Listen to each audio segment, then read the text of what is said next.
बोल लेकरा आणखी बोल. अरे पावसाच्या सरीचा वर्षाव व्हावा तसा शब्द सरींचा वर्षाव होत होता आणि ज्ञानोबा राया बोलत होते. निवृत्ती दादा ज्ञानोबाला सांगत होते, लेकरा आणखी बोल. अरे जगत कल्याणाचा विचार मांडतोस, आणखी बोल लेकरा, आणखी बोल. आणि ज्ञानोबा रायांनी बोलत राहावं. एका एका श्लोकावर बोलता बोलता रात्र रात्र उलटून जावी आणि 9000 ओव्यांचा प्रबंध तयार व्हावा ज्ञानेश्वरीच्या रूपानं. लक्षात घ्या, निवृत्ती दादा आणि ज्ञानोबा राया यांचा चाललेला संवाद म्हणजेच ज्ञानेश्वरी ग्रंथ आहे. अरे 2 भावांचा चाललेला संवाद आहे. लक्षात घ्या, 2 भावांच्या संवादातून जगत कल्याणाचा विचार मांडला गेला. अरे 2 भावांचा चांगला संवाद घडला तर जगामध्ये त्यांना पराजित करण्याची हिंमत कोणामध्ये होणार नाही, हे लक्षात ठेवणं गरजेचं आहे. पण आज 2 भाऊ एकामेकाच्या विरोधात उभे ठाकतात, एकामेकाच्या विरोधात. एक जण मला म्हणाला, शिवाजी अरे 15 वर्ष झाली भावाच्या पायरीला पायने लावला. मी म्हटलं लय कमवलीस. अहो आम्ही कुठेतरी आता थांबणं गरजेचं आहे ना, कुठेतरी थांबलं पाहिजे ना. एक जण म्हणाला, गणपती बाप्पाचा उत्सव झाला, एवढ्या लोकांना आमंत्रित केलं, एवढ्या नातेवाईकांना आमंत्रित केलं, पण एक नातेवाईक सुद्धा आला नाही. मी त्याला म्हणालो, गणपती नातेवाईकांसाठी आणला होता की तुझ्यासाठी आणला होता? संवाद फार महत्वाचे आहे आणि या संवादातून ज्ञानेश्वरी सारखा महान ग्रंथ बाहेर पडला. ज्ञानेश्वरी का आम्ही वाचली पाहिजे, ज्ञानेश्वरीकडे आम्ही का आलं पाहिजे, ज्ञानेश्वरी नेमका आम्हाला असं काय देतेय, काय आहे ज्ञानेश्वरीमध्ये? ज्ञान होय मुढा अति मूर्ख त्या दगडा. अरे दगडातल्या दगडाला सुद्धा ज्ञानी करण्याचं सामर्थ्य या ज्ञानेश्वरी ग्रंथ आहे. वाचावी ज्ञानेश्वरी, डोला पहावी पंढरी. या ज्ञानेश्वरीला भावार्थ दीपिका म्हणतात. या ज्ञानेश्वरीला गीता अलंकार नाम ज्ञानेश्वरी ब्रह्मानंद लहरी प्रकट केली. गीतेला चढवलेला साज आणि शृंगार म्हणजेच ज्ञानेश्वरी आहे. लक्षात घ्या, ज्ञानेश्वरी एवढं महत्व काय ज्ञानेश्वरीला? कारण ज्ञानेश्वरी हे मेलेल्या माणसाला जिवंत करून त्याच्याकडून लिहून घेतली आहे. सच्चिदानंद बाबा लेखक झाला. अरे मेलेल्या माणसाला ज्ञानेश्वरी जिवंत करते, तर जिवंत माणसाला ज्ञानेश्वरी सन्मानानं जगायला नाही का लावणार? ज्ञानेश्वरीमध्ये जगण्याचं वर्म आहे आणि मृत्यूचं मर्म दडलंय. यासाठी आम्ही ज्ञानेश्वरी वाचली पाहिजे. ज्ञानेश्वरी म्हणजेच काय हो, तर सरस्वतीच्या गळ्यातील मंगळसूत्र म्हणजेच ज्ञानेश्वरी आहे. हे ज्ञानेश्वरी मंगळसूत्र तुम्ही आम्ही आज गळ्यात घालणं गरजेचं आहे, गळ्यात घालणं गरजेचं. ज्ञानेश्वरी ग्रंथाकडे आम्ही एका वेगळ्या नजरेनं पाहिलं पाहिजे. चैतन्य महाराज देगलूरकर म्हणतात, ज्ञानेश्वरी वाचता येत नसेल नका वाचू, नसेल जमत नका वाचू, पण ज्ञानेश्वरीवरून बोट फिरवा. ज्ञानेश्वरीच्या ओव्यांवरून बोट फिरवली तर ज्ञानेश्वरी तुमचं बोट कधीच सोडणार नाही, कधीच सोडणार नाही. आज दुर्दैव आम्ही स्वतःला हिंदू समजतोय, आम्ही स्वतःला हिंदू म्हणून गौरव करण्याचा प्रयत्न करतोय, पण आमच्या हिंदूंच्या घरामध्ये आमचे धर्मग्रंथ नसावे. वाचायला वेळ नसेल नका वाचू, पण निदान कपाटामध्ये धर्मग्रंथ तर ठेवा. गाथा गीता ज्ञानेश्वरी सारखे ग्रंथ आमच्या घरामध्ये असायला. अरे मुसलमानाचा 5 वर्षाचा पोरगा आजानाच्या रुकाता पडतो. अरे जर रविवार असेल तर ख्रिश्चनाचा पोरगा प्रेयर पडण्यासाठी एखाद्या आदिवासी वाड्यापाड्यामध्ये जातोय आणि तिथे त्यांना धर्म समजावून सांगतोय. पण आज आम्ही हिंदू समजत असताना आम्ही आमचा धर्म पुढे घेऊन जायला तयार नाही. आम्ही पाहिलं पाहिजे, आम्ही या धर्म ग्रंथांकडे आज त्या मानवी जीवनाला किंवा तुमच्या आमच्या जगण्याला जर आनंद कुठून मिळत असेल या ग्रंथातून मिळतो. आणि अशा या ज्ञानेश्वरी ग्रंथामध्ये 9व्या अध्यायामध्ये ज्ञानोबा राया राजविद्या राजगुह्य योग सांगतात. अतिशय गुह्यातलं गुह्य असणारं ज्ञान या 9व्या अध्यायामध्ये सांगतात. आणि या 9व्या अध्यायाची 501 क्रमांकाची ओवी ही सेवेसाठी घेतलेली आहे. ती ओवी आहे, म्हणून मृत्यू लोकी सुखाची कहाणी ऐकी जेल कवनाची श्रवणी कैची सुखनिद्रा अंथरुणी इंगळांच्या. या ओवीमध्ये ज्ञानोबा राय सांगतात की या मृत्यू लोकामध्ये सुखाची कहाणी ऐकायला भेटते का? मी सुखी आहे असा सांगणारा तरी कोणी भेटतो का? कारण नियम है, जो देखे वो दुखिया बाबा, सुखिया कोई नहीं है रे. राजा दुखिया, प्रजा दुखिया, सब दुखिया रे दुखिया. आपण एखाद्याला सांगतोय मला कमरेचा त्रास आहे, तो म्हणतो तुला तर कमरेचा त्रास आहे, मला मणक्याचा त्रास आहे. एखाद्याला आपण सांगतोय तुझी सून लय बरी आहे, तेव्हा ती म्हणते तुझी तर काय, माझी तर बोलायचीच सोय नाही, शिकलेली केली ना. एकमेकाचं दुःख माणूस दुसऱ्याला वाटत असतो, दुसऱ्याला सारखं सांगत असतो. मृत्यूलोकी सुखाची कहाणी, मी सुखी आहे असा सांगणारा माणूस नाहीये. मग या मृत्यूलोकामध्ये सुख नाहीये का? तुम्ही आम्ही सुख उपभोगत नाहीत का? सुखाचा आस्वाद घेत नाहीत का? घेतो, पण कसं? ज्ञानोबा सांगतात कैची सुखनिद्रा अंथरोणी इंगळांच्या. कशी? इथलं सुख कसं आहे? कसं आहे सुख इथलं? तर एखाद्या गावी आपण पाहुणा जावा आणि पाहुणा गेल्यानंतर त्यांनी आपल्याला सांगावं आज तुम्ही वस्तीला थांबा. वस्तीला थांबण्यासाठी त्यांनी आपली व्यवस्था करावी, पलंग टाकावा, गादी टाकावी आणि आपल्याला सांगावं इथे तुम्ही झोपा, ही तुमची राहण्याची व्यवस्था आहे, इथे तुम्ही झोपा. आपण त्या ठिकाणी बसण्यासाठी जावं, पलंग टाकलेलं आहे, पण पलंगावर गादी कसली माहिती आहे? इंगळांची. किती चटका बसेल? इंगळ म्हटलं की इतका चटका बसतो, बसल्यावर किती बसेल? अगदी तशा पद्धतीने या मृत्यू लोकातली सुखाची अवस्था आहे. कैची सुखनिद्रा अंथरुणी इंगळांच्या. तुम्ही आम्ही जे जे काही इथे सुख उपभोगतोय ना, ते एक प्रकारचा चटकाच आहे. इथे आपण ही ओवी पाहत असताना 3 टप्प्याने ओवी पाहण्याचा प्रयत्न करूया. पहिलं आहे म्हणून हा शब्द ज्ञानोबांनी का वापरला. पुढचं आहे मृत्यूलोक म्हणजेच काय आणि सुखाची कहाणी म्हणजेच काय.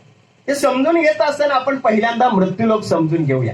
मृत्यूलोक म्हणजेच काय, तर जिथे जन्माला आल्यानंतर मरावं लागतं त्याचं नाव आहे मृत्यूलोक. जन्माला आल्यानंतर इथे मरावं लागतं, हा या संसाराचा नियम आहे. जातस्य हे ध्रुव मृत्यू, ध्रुवम जन्म मृतस्तच्या तस्मात परिहार्यार्थ नत्वम सोचेर्तुमरसे गीता सांगते. इथे आल्यानंतर जावं लागणार आहे.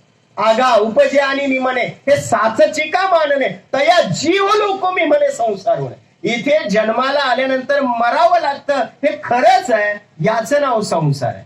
या मृत्यू लोकाला आणखी गोंडस एक नाव आहे, ते म्हणजे जग. जग या शब्दाची फोड केली तर ज म्हणजे जनन आणि ग म्हणजे गच्छन्ती. जन्माला येणं आणि मरण जिथं घडतं त्याचं नाव जग आहे, त्याचं नाव आहे मृत्यूलोक. शंकराचार्य म्हणतात पुनरुपी जननम पुनरुपी मरणम पुनरुपी जननी जठरी शयनम इह संसारे खळदुस्तरे कृपया पारे पायी मुरारी तू भजी गोविंद. जन्माला आल्यानंतर मरावं लागतं ते ठिकाण म्हणजेच मृत्यूलोक आहे. मृत्यूलोक आहे. पण या मृत्यूलोकामध्ये जगातल्या सगळ्या गोष्टींचा माणूस स्वीकार करतो, सगळ्या गोष्टींचा, पण एका गोष्टीचा स्वीकार करायला तयार होत नाही. एकशाने धर्मराजाला प्रश्न विचारला, द एक्सचेंज क्वाईज. 9वी मध्ये असताना इंग्लिश मध्ये पॅसेज होता इंग्रजी पुस्तकामध्ये, द एक्सचेंज क्वाईज. इथे विचारतात की या जगातली आश्चर्याची गोष्ट कोणती.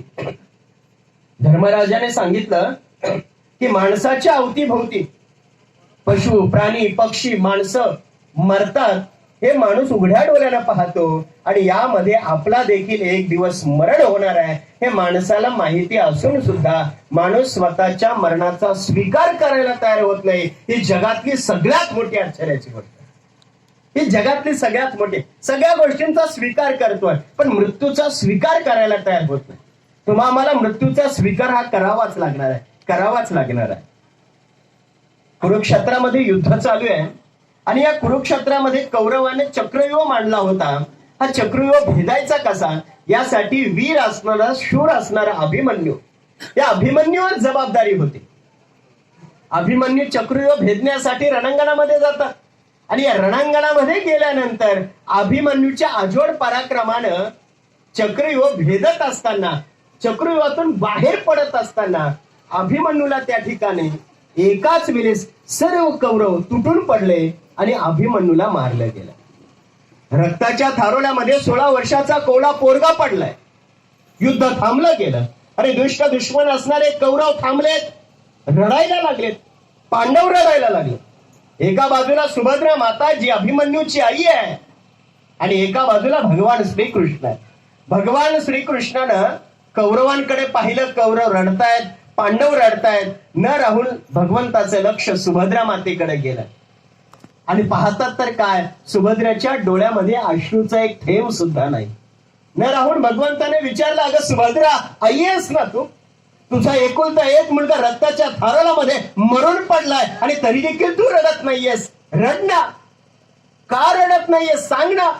तेव्हा सुभद्रा माता देवाला सांगते, देवा तुझ्या इच्छेनं सूर्य उगवतो, तुझ्या इच्छेनं सूर्य मावळतो, तुझ्या इच्छेनं ऊन वारा पाऊस होतो. चाले हे शरीर कुणाची सत्य, कोण चालवितो तुझं विना. तुझी सत्तेनं वेदाशी बोलणे, सूर्याशी चालणे तुझ्या बने.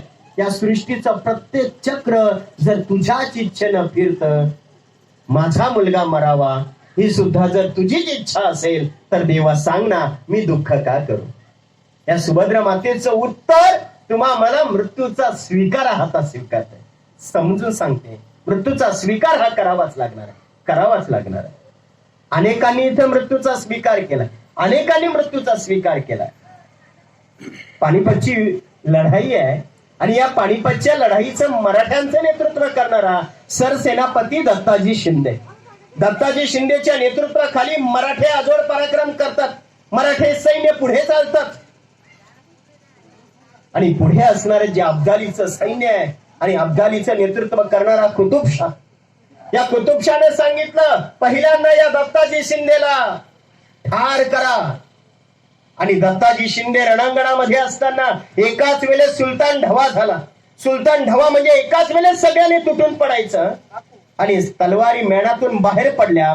सपासप दत्ताजी शिंदेच्या अंगावर वार झाल्या, जागा राहिली नव्हती. दत्ताजी शिंदेच्या अंगावर जखमा झाल्या होत्या, रक्त भलभला बाहेर निघत होतं. रक्ताच्या थारोळ्यामध्ये दत्ताजी खाली पडला. बातमी कुतुबशाहला कळली. कुतुबशाह हत्तीच्या अंबारीतून आला आणि पाहिलं दत्ताजी गिर गया. या कुतुबशहानं आपली तलवार दत्ताजीच्या अंगाला जोरानं टोचली आणि हा कुतुबशाह दत्ताजीला म्हणतोय, क्यूबे पटेल, खुद को बड़ा वीर समझता है, खुद को बड़ा मराठा समझता है. अरे तू कहता है मराठा रुकता नहीं, मराठा झुकता नहीं, मराठा पीछे हटता नहीं, मराठा कभी हार मानता नहीं. तो बोल ना, इतने जल्दी हार क्यों मान ली? अरे एवढ्या लवकर हार मानलीस? आणि हा कुतुबशाह आणखी तलवार टोचून म्हणतोय, शिंदे लढोगे क्या? तसा दत्ताजीचा श्वास फुलला, मुठी वल्ल्या गेला आणि त्या कुतुबशहाच्या नजरेला नजर देत दत्ताजी शिंदे म्हणतोय, क्यों नहीं, बचेंगे तो और भी लढेंगे. आणि सब दिशी तलवार मानेवरून ठरले. दत्ताजी रणांगणामध्ये बलिदान ठरलं. लक्षात घ्या, समोर मृत्यू आहे. अरे मृत्यूलाही निधड्या छातीने सामोरी जाणारी माणसं, निधड्या छातीने सामोरी जाणारी माणसं. लक्षात घ्या, माणसाच्या अस्तित्वाची आणि माणसाच्या कार्यकर्तृत्वाची किंमत जर कधी कळत असेल ना, माणसाचं अस्तित्व जर कधी सिद्ध होत असेल ना, तर ते मृत्यूनं सिद्ध होतं. मृत्यूनं.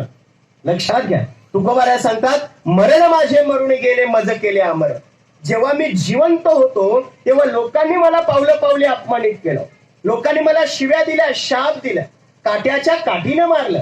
ज्ञानोबाराया जिवंत असताना ज्ञानोबारायाने किती छळलं हो लोकांनी. हे संन्यासाच्या कार्ट्या, इथून निघायचं. या समाजाने जगण्याचा हक्क द्यावा. समाजानं सन्मानानं या लेकरांना सन्मानित करावं, त्यांना शिक्षण द्यावं. यासाठी विठ्ठलपंत, रुक्मिणी माता देहांत प्रायचित्त घेतात. पण तरी देखील हा समाज ज्ञानोबारायांना स्वीकारायला तयार नाहीयेत. आज ज्ञानोबा तुकोबा आपल्यात नाहीयेत, पण ज्ञानोबा तुकोबा निघून गेल्यानंतर सुद्धा आजही 750 वर्ष झाली तरी देखील ज्ञानोबा तुकोबांचा आम्ही जय जयकार करतो. ज्ञानोबा तुकोबा हा तुमच्या आमच्या जगण्याचा श्वास होऊन गेलाय. लक्षात घ्या, माणसं जिवंत असतात तेव्हा जिवंतपणी त्यांचा सन्मान होताना दिसत. घरामध्ये आई बाबा असतात तेव्हा आई बाबांची किंमत कळत नाही. एकदा आई बाबा निघून गेले की मग मात्र आम्हाला राहवत नाही. स्वर्गीय R.R. पाटील यांच्या भाषणातील एक वाक्य होतं. ते म्हणतात, चांगली माणसं जन्माला घालणं हा महाराष्ट्र भूमीला लागलेला वरदान आहे. चांगली माणसं जन्माला घालणं हा महाराष्ट्र भूमीला लाभलेला वरदान आहे. पण ती माणसं जिवंत असताना त्यांचा यथोचित सन्मान न करणं हा महाराष्ट्र भूमीला लागलेला शाप आहे. शाप आहे. अहो, कितीतरी चांगली चांगली माणसं तुमच्या आमच्या अवतीभोवती आहेत. चांगली कर्तृत्ववान, कार्य कर्तृत्ववान माणसं. मग कोणतंही क्षेत्र असू द्या, राजकीय, सामाजिक, कला, क्रीडा, सांस्कृतिक, आध्यात्मिक कोणतेही क्षेत्र असू द्या, त्या क्षेत्रामध्ये काम करणारी चांगली माणसं आहेत, पण त्यांचा यथोचित सन्मान जिवंतपणे होत नाही. हे मात्र दुर्दैव आहे. दुर्दैव आहे. मृत्यूनंतरच माणसाच्या अस्तित्वाची जाणीव होत असते. यासाठी मृत्यू फार महत्वाचा. आम्हाला मृत्यू समजून घेता आला पाहिजे. मृत्यू, डेथ द लास्ट डेस्टिनेशन असं म्हणतात. मृत्यू हे शेवटचं गंतव्यस्थान आहे. आपला प्रवास मृत्यूच्या दिशेने जाऊन त्या ठिकाणी संपणार आहे. लक्षात घ्या, जन्म जर आईच्या गर्भातून पडलेलं पहिलं पाऊल असेल, तर मृत्यू हे आईच्या गर्भात शिरण्याचं पहिलं पाऊल. लक्षात घ्या, मृत्यू ही घटना नाही आहे, तर मृत्यू ही अवस्था आहे. अवस्था. आम्हाला मृत्यू समजून घेता आला पाहिजे. लक्षात घ्या, तुम्ही आम्ही सगळेजण मृत्यूच्या 5 प्रकारांना अनुभव घेतो. 5 प्रकारांना तुम्ही आम्ही मृत्यूचा अनुभव घेतो. पहिला आहे नित्य मृत्यू. नित्य म्हणजेच काय, तर क्षणाक्षणाला मृत्यूचा अनुभव तुम्ही आम्ही घेतो.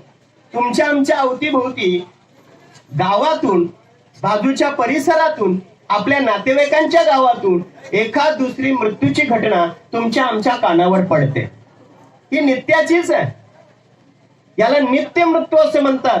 ही मृत्यूची घटना आजूबाजूला घडत असताना मग एखादी किडे, मुंगी, बेडूक, एखादा किडा, एखादा मच्छर आपण ज्यावेळेस मारतो किंवा मरतो, तो जेव्हा पाहतो तेव्हा ती मृत्यूचीच घटना आहे ना. लक्षात घ्या, आपल्या घरामध्ये जर मुंग्या आल्या तर मुंग्यांना आपण साखर नाही टाकत, मुंग्यांवर खटवटलेलं पाणी टाकतो ना. ही नित्य मृत्यूची घटना जितकी बाहेर घडते ना, तितकी घटना ती तुमच्या आमच्या आत शरीरामध्ये घडते. शरीरामध्ये पेशी आहेत. सायन्समध्ये त्याला सेल्स म्हणतात. आपल्या शरीरामध्ये लाखो पेशी आहेत. मिनिटाला हजारो पेशी मरतात आणि हजारो पेशी पुन्हा ऍक्टिव्ह होतात.